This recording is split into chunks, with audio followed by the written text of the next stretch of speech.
selfies have become more prominent and more in our face, quite literally, on social media. This year, it is the word of the year, according to the Oxford dictionaries. This is something where you're literally taking that handheld device, holding it straight out, staring at it, taking the picture, and make sure you got it. It's not worth it to take your picture behind the wheel while driving. I think your friends would rather see you arriving than see a picture of you almost arriving. We feel whatever you can do to keep your eyes on the road, your hands on the wheel, and your focus on the task at hand is what's going to help you be a safer driver.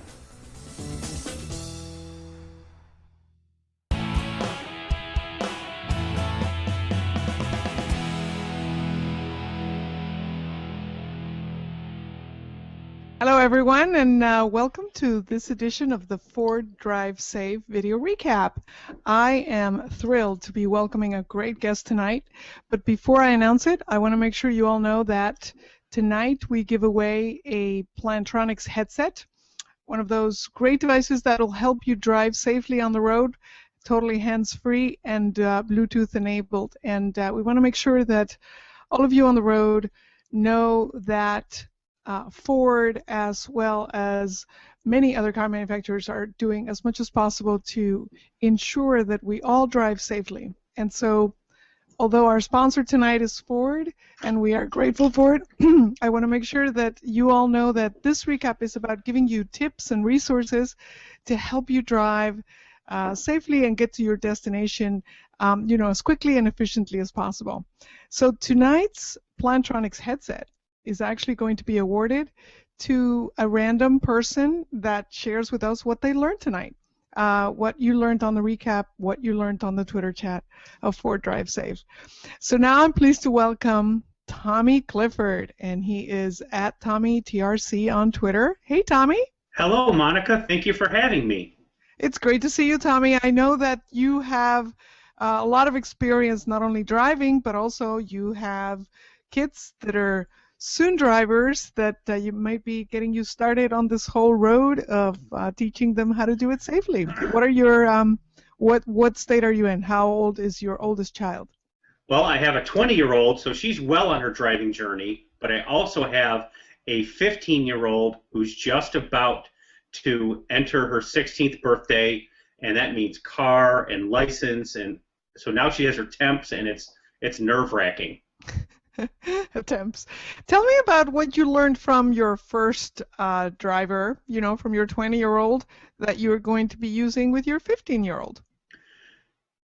I should have learned this when I became a driver, but I really need to have patience. Driving, you wish you could just completely share everything and all your knowledge, but it's impossible. So having patience is really key. You just have to go with it. There's going to be mistakes. There might even be a little fender bender, but you know what?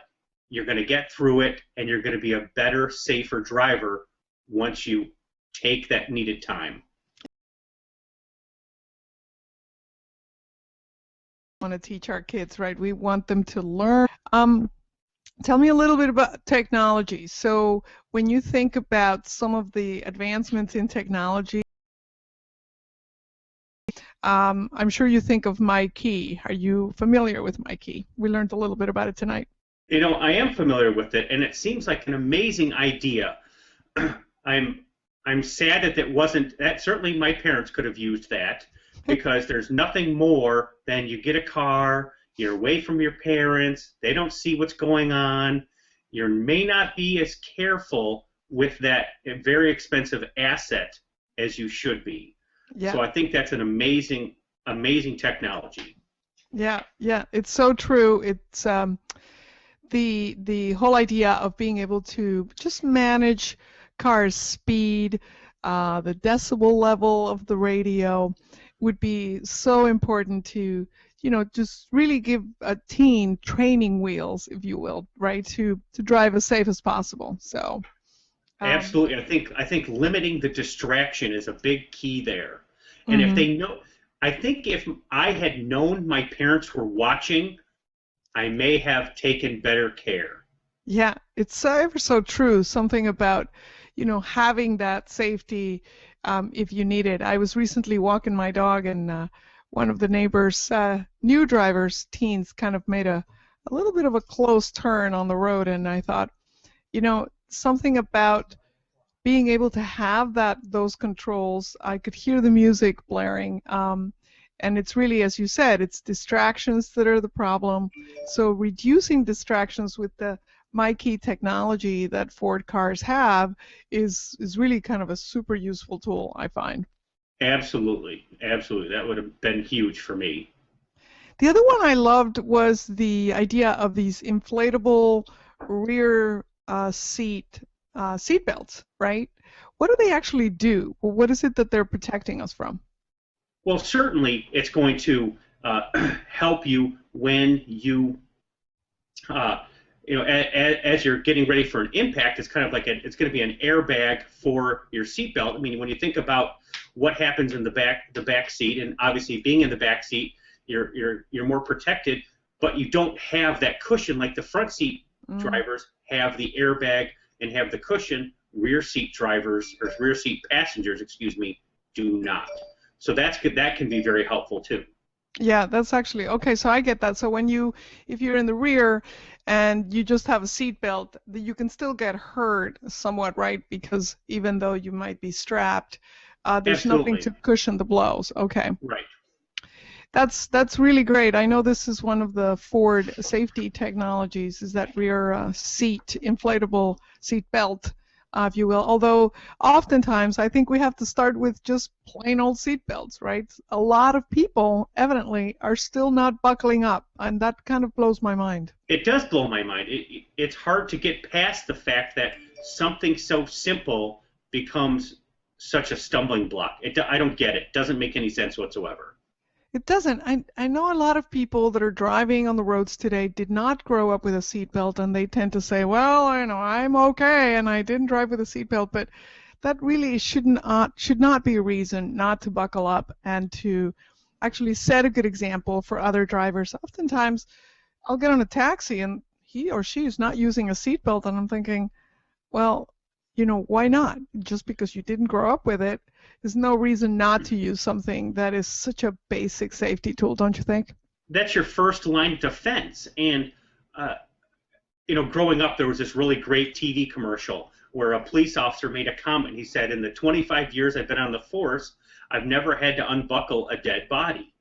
And it just seems so simple, but yet people miss out on that. And that's a huge safety tip that they're just missing out on.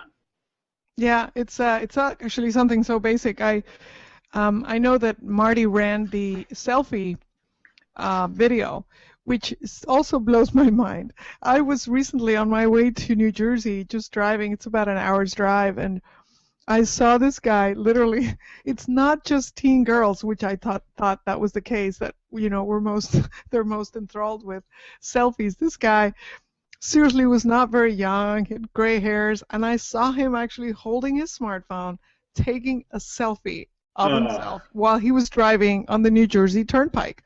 And I'm thinking, seriously? A shot of your own face, not very attractive to begin with.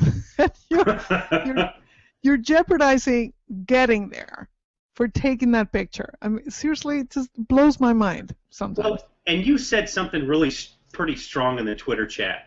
Set an example. I mean, that goes a long way. Where do the kids learn it? It's a monkey see, monkey do. If they see dad on the phone, if they see dad texting, if they see the whole selfie thing, they're going to say, oh, I can get away with it. Dad was safe. Why can't I be safe? Absolutely not. Yeah, it's so true. Some of the other interesting technology that I've learned to love is, the lane switching technology. It's really useful. Or that coffee cup that pops up when the car detects a little bit of consistent swerving on the road, and basically says, time to get a cup of coffee. Have you experienced any of these or heard of them? I have not. I've certainly seen, like in like newer cars, I've seen where on the outside of the driver's side mirror, there'll be like a little light that will flash if you happen to leave your lane. But none of the vehicles I have yet. It's kind of a trickle-down technology, and I don't have those in any of my vehicles yet.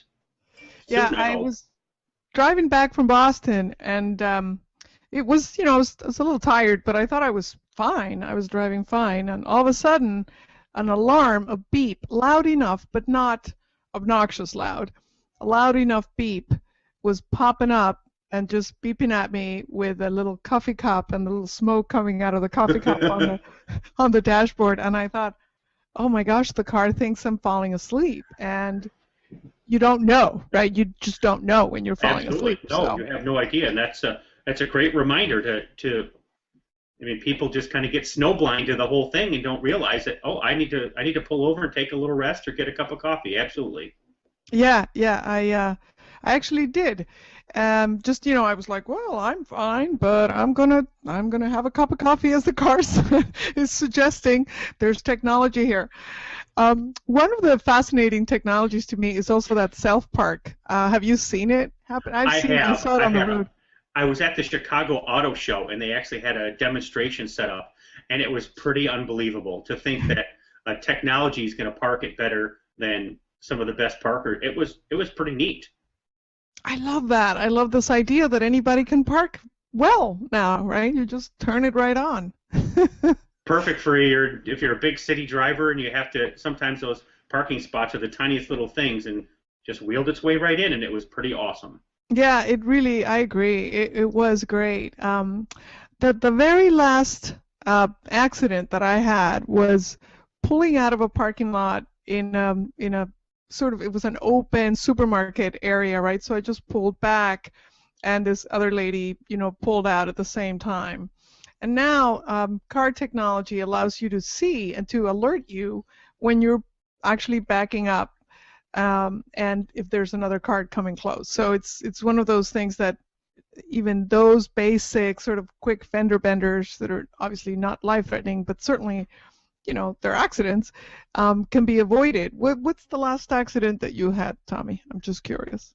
To be perfectly honest, it was I was a passenger in a vehicle, and we were pulling out of a parking spot at a shopping mall, and we hit somebody, and we had a rear view camera, and I watched it happen, and it's like, and it was really super slow, and there was no damage, but that rear camera is something that's important, and it was beeping at us, but the person behind us clearly didn't have it. We stopped, he didn't. So I watched it all in real time, right there on the camera. The camera, yeah, but you were not driving. No, I was a passenger. Yeah, that's great. I want to make sure I remind everyone that the Ford Driving Skills for Life website, which is exactly that, forddrivingskillsforlife.com, is a great resource. I went through that training. Tommy, I don't know if I mentioned this to you, but you learn to skid. They have special Mustangs, which is always a pleasure to drive, of course, and teaches kids, teen drivers, how to handle skidding. And I learned that it's different how you react turning one way because you're going against the incoming traffic, right? As you would if you're skidding in the other direction, because you would be skidding against incoming traffic.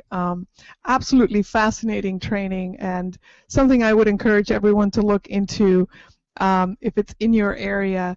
Try to sign up and really practice those incredible skills. I've never actually skidded in real life, even in snow. Have you, Tommy? Oh, yes. Oh, yeah. It's hard not to when you get a covered parking lot to do little donuts and stuff.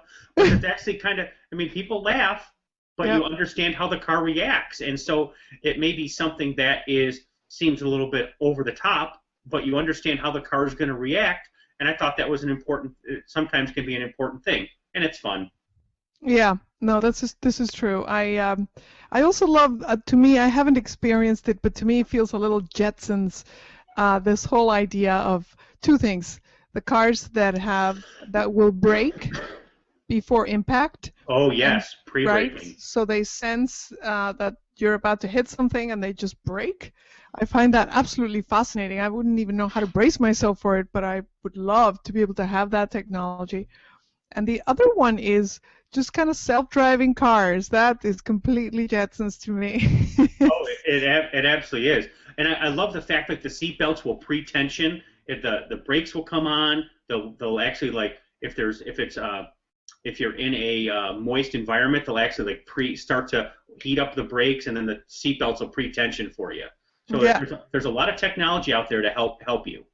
I think it's absolutely fascinating. So I want to get a sign off with your advice for all of the people watching. We're going to give away a great Plantronics Bluetooth headset to allow you to drive freely, listen to your music, and still be hands-free.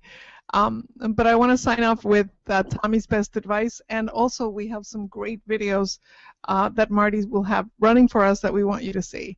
So what's your best advice, Tommy, beyond the patient, which was... My best advice, let's go with the top two.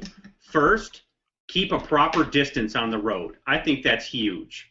There's a lot of tailgaters. I do a lot of highway driving each day. I think that if you need to make sure your reaction time isn't nearly what you think it is. So keep a safe distance. And number two is always be thinking about everybody around you and what you're going to do if somebody doesn't do what you think they're going to do. You got to have a backup plan. So I know you posted that blog, Tommy. Can you share that on Twitter right now? Because it was so great. Absolutely. You just reminded me of that. One key thing I think it's absolutely critical is when you're driving and you're focused on your driving, you should spend that time, and this was your advice, to look at what could possibly happen. What if that guy cuts you off? What if that guy stops? How much distance do you have between the car in front of you and the car, even the car behind you? Oftentimes you have to brake. What do you do if you have to brake suddenly? Right. All of those situations that can come up, you're absolutely right. It's so important for safety reasons to anticipate what could happen and what your reaction should be. Absolutely. Did you get a chance to post that? Because I would love to share that. It's great. Post it right now. Blog. Here it comes. Great. My advice to all of you is review the technology, do a lot of homework, pick the best car for you and your teen. If you're looking for a car for your son or daughter who's beginning to drive, and absolutely be the driver you want your teen to become. If you get angry on the road, if you're gentle on the road, if you allow people to get in front of you without getting upset, those are the kinds of things that you can pass on, not only to your teens but also to other drivers. Kindness begets kindness. So try to be kind on the road, and I think we might get even a much more fulfilling driving experience as a result. We do have a winner of tonight's Plantronics. I am so grateful to Ford for sponsoring this great chat and this important message about safety, about technology, about good driving and resources, and the entire Ford Drive Safe team, an amazing team. Our winner tonight is Project Hope 7. So congratulations for winning the Plantronics headset. We will need all of you guys that want to DM us your shipping information. You can send that directly to me, and we will be shipping those out to you before the holidays. If it's Christmas that you celebrate, you will most certainly get it before Christmas, and hopefully also before Hanukkah if that's what you celebrate. Tommy, thanks again so much for your kindness and for sharing all your great advice with us and your blog. So welcome. Thank you, Monica. Happy holidays to you. And to you, Tommy, and thank you, Tommy, and to Marty and Misty. I know you guys have a great video to send us off with on Ford Drive Safe. Thanks, everyone. The Ford Motor Company Fund presents Ford Driving Skills for Life.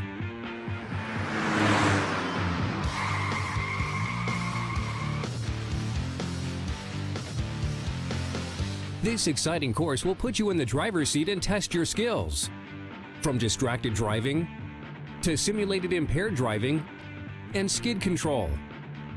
After experiencing the texting and driving course, I realized that it's not cool and okay to text because you actually do spin out of control and it's very dangerous. Fitting visual goggle course was really hard for me too. As soon as I put the junk goggles on, it made me think that anywhere was like all sideways and everything. I like driving in the Mustangs. Got to learn how to steer out of a skid in order to put myself and the passengers in my car in a safe place. Driving Skills for Life was established in 2003 by the Ford Motor Company Fund to teach newly licensed teens the necessary skills for safe driving.